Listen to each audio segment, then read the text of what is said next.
Hey YouTubers out there, this is Wartech again. Just want to show off some of the points that I've been working on. If we take a look outside really quick, you can kind of see what's going on. Snow, it's cold out there. So, probably not going to be doing too much flint napping, at least for the foreseeable future, at least until I get some kerosene for the garage. Anyway, these are a few pieces that I've been working on.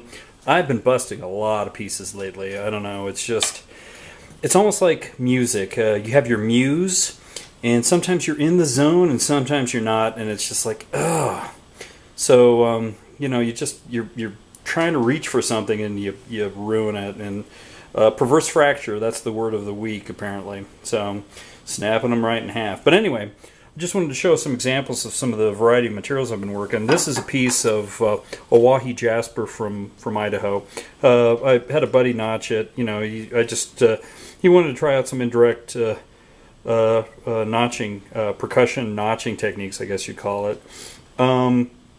This material was not baked, and so it's a little hingy, and I was kind of like, hey, if you want to notch it, go for it. I'm not too worried about it. So not too bad of a job. Very hard material, so but nevertheless very interesting. You get a lot of different colors. Sometimes they call it picture jasper. You get blues and greens and browns and all that stuff.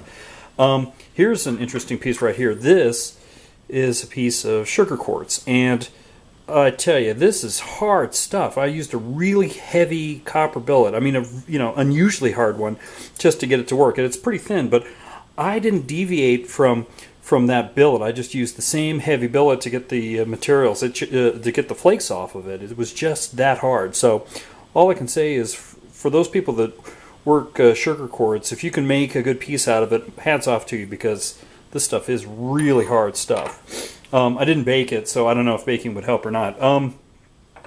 Here's a little attempt at a Clovis.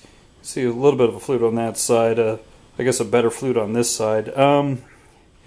When you do a lot of percussion work, I think fluting becomes an easier task on some level, just because you have a feel for what will remove a lot of material. And so, I don't know, I think I got luckier on this side than this side, but typically I go about a third to about halfway for most of my points. This is actually quite small. I don't know if that's like 2.5 inches long or whatever. But from the archaeological record, I think this is a little bit more representative of what you'd find in terms of size. They weren't that huge, although I would actually say that this is probably a little on the wide side. Maybe an inch wide was more typical. You can think of it like lance points, really. This piece here is a piece of Texas chert. Let's see, right here. Had a little trouble right here, was hinging out, and I have this mesa or plateau, and it just wouldn't go. And so, being frustrated with that, it's like, well, here's an opportunity to try some notching. And so, I just kind of went on a limb and tried something different. The hope, of course, was that this notch here would help remove some of this material.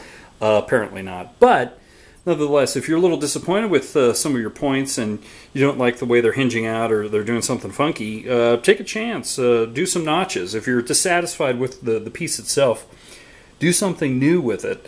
At least that's my philosophy on some of these things. The rest of these pieces are really Texas origin. And so this is chert. This piece, I was thinning it, attempting to do the super thin bifaces that Paleo Man Jim has got videos on, and really difficult to work. I mean, you really have to be focused, and even then, with this as thin as it is, I think it's like 8-to-1 ratio. So it's a very difficult technique to master. Bigger piece, a little bit thicker. I think I was just, you lose so much width, and I just decided to stop. I kind of like the size, the weight of it. Maybe this would be used as a knife or something. I just kind of like the flake scars. Very few hinges on it. It's overall a nice piece, and I don't know about the size of your wallet. This piece here is an example of what they refer to as oil chert. And I've heard people say that there's diesel fuel in this rock, and it's like, no, there isn't. It's iron. It's black because of iron. And oftentimes you'll find bits of fool's gold in it, iron pyrite. So it's just, the black comes from iron-rich materials within it. So I would assume mostly oxides and sulfides. But anyway, this material here, I thinned it.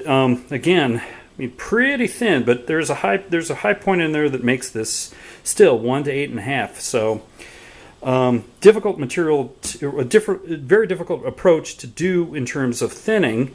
The sad thing is it's like you do tend to get hinging and little step fractures the thinner you go, because it's really difficult to push a flake off that thin edge. I didn't bake this material because I wanted to see if I could really get those flakes to fly. But interesting thing is it's very light.